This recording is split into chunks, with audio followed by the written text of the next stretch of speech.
When humanity was physically separated into two sexes, man and woman still carried the reflection of their creator. Within every male still exists a female aspect, and within every female exists a male aspect. In this meaning, Adam and Eve symbolize the energetic physiology of the individual. Adam and Eve as polarized energy are represented in the ancient symbol of the Caduceus, associated to the Greek God Hermes. The symbol of the Caduceus is visible in the records of many ancient cultures from all over the world. The two serpents symbolize the masculine and feminine energy channels that wind up the spinal column. They are energetic, not physical. Their root is Yesod, the foundation, the sexual organs, and they are fed by the sexual energy. These two channels of energy are called Ida and Pingala in Sanskrit, and in esoteric Christianity, they are called Adam and Eve. The two serpents wind up the spinal column of the physical body. The spine is often symbolized by a staff or a rod. The spine is the staff of the master and the central column of the human temple. The column stands upon the foundation stone, the Yesod, the sexual energy. The spine has 33 vertebrae, symbolized by the life of Jesus and by the 33 degrees of the Freemasons. On either side of this rod, the spinal column, are two serpents. Pingala is the masculine aspect, Adam, solar. Ida is the feminine aspect, Eve, lunar. Man is the active force, the reflection of God the Father. Woman as the receptive force, the reflection of God, the Mother. And sex is the force that brings them together. These are the three forces that give rise to all of creation, and this is the foundation of the universal symbol of the Trinity. In Christian tradition, it is called Father, Son, and Holy Spirit. In Jewish tradition, it is called Kether, Chokma, and Bina.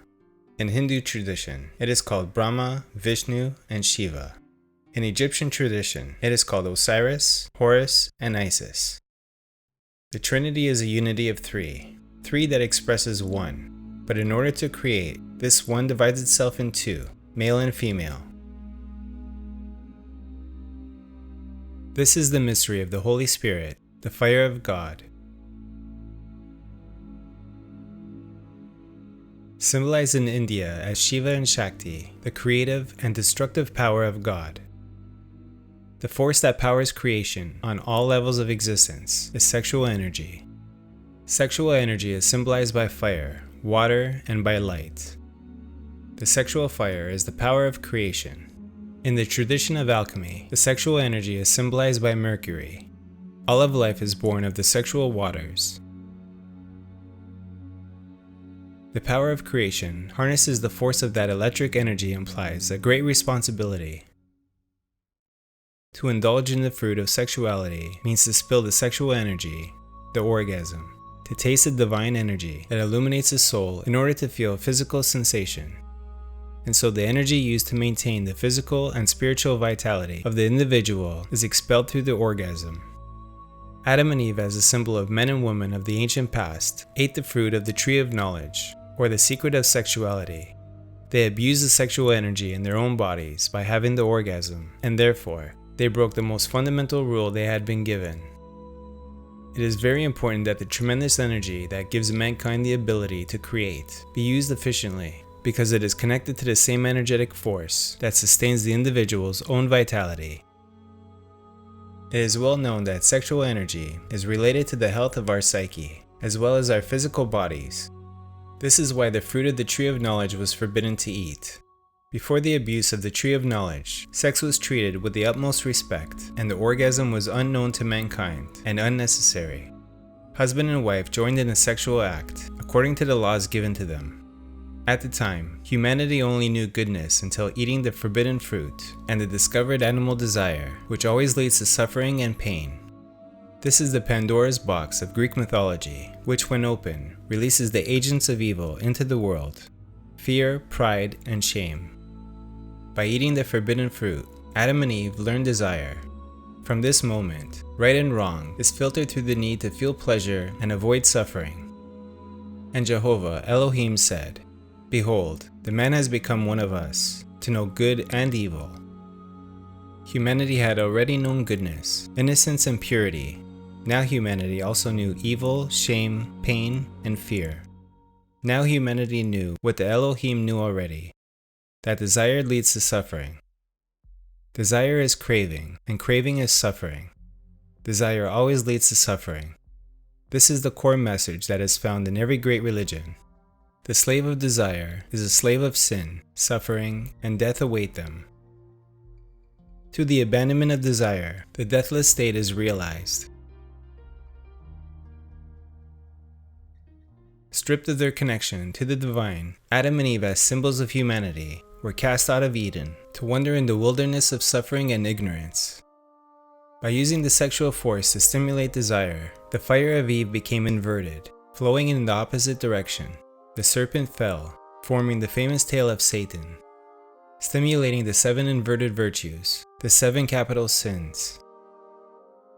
And I saw a woman sit upon a scarlet-colored beast, full of names of blasphemy, having 7 heads and 10 horns.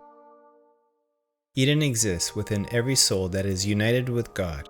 Expelling the light of God from within expels the soul from Eden and creates a great emptiness. To replace the void created by this disconnection with God, mankind created civilizations, ideas, and religion, seeking material wealth, power, and sexual satisfaction. A desire for sensation became the new God and only served to further degenerate mankind, until man was left with only a trace of the divine inside.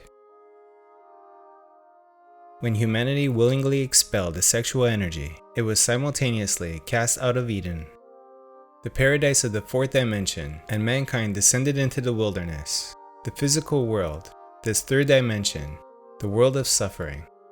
He drove the man out and stationed east of the Garden of Eden. Adam and Eve were cast out of Eden. However, the gateway back to Eden and the Tree of Life were never closed or locked. The entrance to the Garden of Eden is the same door through which Adam and Eve were departed. Humanity is not locked out of Eden, but a cherubim is left to grant the entrance only to those who have earned the right to return, and only those who have conquered the tempting serpent have earned the right. If you bring forth what is within you, what is within you will save you. But if you do not bring forth what is within you, what is within you will destroy you. The serpent is within. The serpent is sexual fire. It is a very powerful atomic energy with a polarity that can create or destroy. This energy is so powerful, the individual requires great willpower in order to overcome the lure of the serpent. The temptation of this serpent is through material pleasure and self-edification. This tempting aspect of the serpent is Lucifer, or what in Hebrew is called Shaitan, the enemy, because Shaitan is the fiery serpent that is ignited and empowered through the sexual act. It is always tempting mankind to have the sexual connection. The serpent itself is power. The individual decides through their actions whether it will be a power of good or evil. It is the difference between obeying the serpent or controlling it. The lesson contained in the story of the serpent is that only those with the strength of will to control the cravings of their mind can raise the energetic serpent to transform themselves from intellectual animals into true human beings. It is necessary to conquer the dragon that lies within, as religions and mystical traditions have told us for endless ages.